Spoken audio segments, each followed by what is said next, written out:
Oi, pessoal, tudo bem? Vocês se lembram na aula passada que estávamos conversando sobre evidências de que a vida surgiu no ambiente aquático, seja em pequenas lagoas ou até nos mares e oceanos. E essas formas de vida, elas se transformaram de tal maneira que hoje a gente tem uma variedade muito grande de seres vivos em todo o planeta. Como é que a gente sabe como é que essa história deve ter acontecido? A gente sabe porque se estuda também a história geológica da Terra. Essa foto é uma foto da Irlanda, de uma formação geológica natural chamada Broken Fort. E ela está assim, olha, pertinho do continente. Aqui seria o Oceano Norte do Atlântico Norte. Aí o que a gente consegue ver são camadas de rochas que provavelmente foram resultado do depósito de sedimentos. Então, os sedimentos foram se depositando e formando camadas de rochas ao longo dos milhões de anos. As rochas mais antigas estão aqui embaixo e as rochas mais recentes aqui em cima. E aí, por um capricho da natureza, né, toda a outra região, né, que fazia parte aqui desse local, ela desmoronou de alguma maneira e só sobrou este pedaço como um registro da história geológica deste local. Junto com a história geológica, a gente pode estudar a história biológica. Porque se eu tenho camadas, né, de sedimentos, nesses sedimentos podem se fixar também restos, vestígios de seres vivos, como conchas, carapaças, corais, marcas das folhas e assim por diante. Então, aqui, por exemplo, eu tenho exemplos do que faz um paleontólogo, né? O paleontólogo, quando ele vai estudar as camadas de rocha em busca de seres vivos, primeiro ele vai identificar em qual camada está esse ser vivo, né? Ou esse fóssil, e vai comparar com outras camadas para ver se esse fóssil ele reaparece também em outros períodos. Então a gente sabe dizer quando que um ser vivo existiu e a partir de quando ele não tinha mais registro na história do planeta, ou se ele existiu e permaneceu durante muito tempo, né, na superfície, ou ainda esses que surgiram apenas em momentos mais recentes da história do planeta. Os registros mais antigos que mostram a presença de vida são chamados de estromatólitos. Os estromatólitos têm em várias regiões do planeta, aqui na Austrália, no Canadá e no Brasil também. E são essas formações rochosas que estão vendo aqui.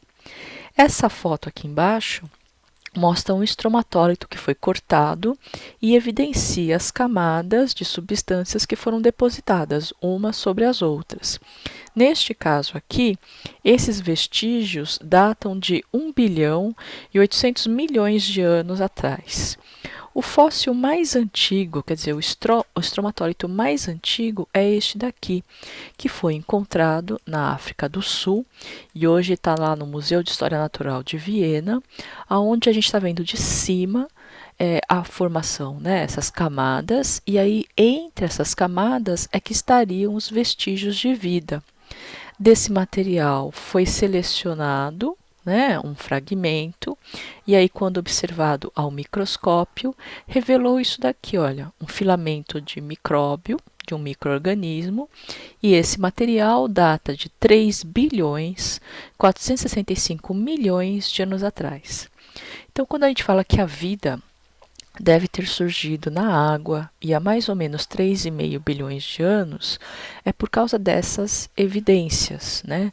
Podem ter existido formas de vidas anteriores? Podem, mas a gente não tem registro, né? Não tem nenhuma prova de que deve ter acontecido antes. Quando a gente estuda a história do planeta, né, a gente pode fazer aqui uma espécie de um calendário, que nem o calendário cósmico. Aqui está escrito tabla, né, de eras geológicas, é porque está em espanhol, mas é um quadro, uma tabela. A gente, por causa do estudo das rochas, sabe que a vida não, o planeta, ele se formou mais ou menos há 4,6 bilhões de anos atrás. De 4,6 bilhões de anos atrás até 4,2 bilhões de anos atrás, o cenário do planeta provavelmente era esse. Ele era muito inóspito, muita atividade vulcânica, grandes alterações climáticas. Na verdade, o clima estava se formando, a atmosfera estava se formando e a água começou a condensar, né, e formar os mares e oceanos. O primeiro registro de vida data de 3,5 bilhões de anos atrás. Quer dizer que, da origem do planeta até a formação dos primeiros seres vivos, passou-se mais de 1 bilhão de anos. 1 bilhão de anos, o planeta sofrendo grandes transformações. O primeiro registro de seres que poderiam fazer fotossíntese, que são seres parecidos com essas algas microscópicas chamadas de cianofícias, data de 3,3 bilhões de anos atrás. Quer dizer que, do primeiro ser vivo até o primeiro ser que realiza a fotossíntese, demorou 200 milhões de anos. De 3,3 até 570 milhões de anos, a gente não tem muito registro fóssil. O registro fósseis que a gente conhece, né, que são esses das camadas estratificadas do solo, vão aparecer aqui no período cambriano há 570 milhões de anos atrás. Mas eram animais já mais complexos, né, com carapaça, e que eles foram se depositando nessas diferentes camadas do solo. Isso permanece até o Ordoviciano, e aí, nesse período aqui silúrico, que vai de 450 a 500 milhões de anos atrás, começam a aparecer os primeiros vestígios de seres terrestres, principalmente plantas e invertebrados. Então, o que se imagina é que neste momento alguma coisa aconteceu e que permitiu que as formas de vida agora começassem a se desenvolver também fora do planeta. O que se imagina é que a grande mudança que aconteceu aqui ocorreu por causa justamente da fotossíntese. Então, você imagina, de 3 bilhões de anos até 500 milhões de anos atrás, são praticamente 2 bilhões de anos ocorrendo fotossíntese. Então, o que se imagina? Então, imagine aqui há 3 bilhões de anos.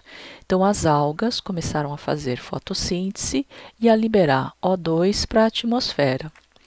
O O2, na atmosfera, ele recebia a radiação ultravioleta.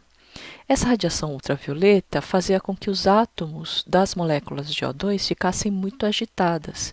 E quando elas ficam agitadas, elas se separam, formando um O sozinho que ficava solto na atmosfera. Como uma outra alga podia estar fazendo fotossíntese aqui, antes da radiação ultravioleta encontrar esta molécula, este O simples poderia se ligar à molécula de O2 e rapidamente formar o O3, que é o ozônio. Imagina isso acontecendo ao longo dos bilhões de anos. O2 sai, é quebrado, forma O simples, junta com O2 e forma O3, e assim sucessivamente. O que vai acontecer? Numa altitude maior do que 15 quilômetros, né, pode-se formar, então, uma camada de ozônio. Hoje nós sabemos que o ozônio ele é capaz de absorver 100% da radiação UVC, 95% da UVB e 5% da UVA. E aí, com esta proteção da camada de ozônio, os seres vivos que viviam na água puderam arriscar-se e começar a conquistar o ambiente terrestre. O que nós sabemos ainda sobre o ozônio? Que o ozônio ele consegue barrar a radiação ultravioleta. Por quê? Porque ele absorve essa energia, a energia agita as moléculas do O3 e faz ele quebrar, formando um O2 e um O sozinho. Este O sozinho pode se juntar com outro O simples e formar O2. Ou este O pode juntar com o O2 e formar de novo um O3. O problema do buraco da camada de ozônio é que a velocidade de destruição do ozônio é muito maior do que a velocidade de produção. Então, mais radiação ultravioleta está chegando até a superfície terrestre. Então, o que se imagina? Que a fotossíntese ela foi um evento importante porque liberou moléculas de O2 na atmosfera. Esse O2, por causa da radiação ultravioleta, começou a formar ozônio. E este ozônio, O3, ele começou a se acumular em camadas mais altas da atmosfera até formar a camada de ozônio. E essa camada de ozônio protegeu os seres vivos dessa radiação ultravioleta. O que nós sabemos hoje? Né? Que essa camada de ozônio ela está numa altitude entre 15 e 50 quilômetros, nessa região chamada estratosfera, e aqui ela é importante porque justamente ela absorve a radiação, não deixando a radiação chegar até a gente. Aqui na troposfera, que é onde a gente vive, esse ozônio ele é tóxico, ele contribui para a poluição do ar e para a chuva ácida. Então, o ozônio ele vai fazer bem dependendo da região onde ele está. E ele consegue absorver muito melhor o VC e o VB e menos o UVA. Bom, e que vantagens a conquista do ambiente terrestre trouxe para os seres vivos? Trouxe algumas vantagens interessantes. Então, assim, o ambiente terrestre tinha luz solar abundante. Na água, dependendo da profundidade, você não tem mais luminosidade. Você tem melhor circulação de gases, menor turbulência, você não tem a água te levando de um lugar para o outro, e menos competição porque haviam menos seres vivos. Por outro lado, o ambiente aquático fornecia o quê? Umidade e água abundante. O corpo podia ser mais flexível, a locomoção ela era muito mais simples e a reprodução também. Então veja aqui, olha, tem uma fêmea, um peixe, uma fêmea, e aqui um macho. A fêmea simplesmente solta os óvulos, o macho solta os espermatozoides, e a fecundação acontece aqui na água. E eles nem precisam cuidar direito dos filhotes, os filhotes vão se desenvolver sozinhos. Quando os seres começam a conquistar o ambiente terrestre, eles vão encontrar principalmente esses tipos de problema. Então, ressecamento, sustentação, respiração, excreção, reprodução e as estações do ano. O ressecamento, eles vão driblar com revestimentos, a sustentação com esqueletos externos e internos, a respiração através da internalização dos órgãos de respiração, então o ar tem que entrar dentro do corpo para eles poderem absorver o oxigênio, a excreção ela se torna mais complicada porque agora tem que eliminar substâncias tóxicas sem gastar muita água, já que a água é um recurso agora escasso no ambiente terrestre. E a reprodução ela dá mais trabalho, porque não basta eu encontrar um parceiro. Eu tenho que convencê-lo, tenho que fazer fecundação interna, tenho que proteger o embrião do ressecamento. Então, a reprodução ela também se torna mais complexa. E agora, as estações do ano influenciam muito mais o ambiente terrestre do que o ambiente aquático. Então, alguns animais migram, outros hibernam, outros diminuem a atividade metabólica. Então, as plantas, por exemplo, no inverno, algumas espécies perdem as folhas, que é justamente para não gastar tanta energia e poder ter energia para a primavera que vem em seguida. Bom, e o que você vai ter que fazer? Eu quero que você observe ao seu redor, na sua casa mesmo, no bairro onde você está, que tipos de animais e plantas que você consegue reconhecer. E desses animais e plantas, você consegue identificar adaptações ao ambiente terrestre? Se você conseguir identificar, você me diga assim, o que esse ser deve ter para se adaptar ao ambiente terrestre. Bom, pessoal, espero que você tenha entendido. Eu aguardo a sua tarefa. Qualquer dúvida é só me escrever. Abraços a todos e fiquem bem. Até mais!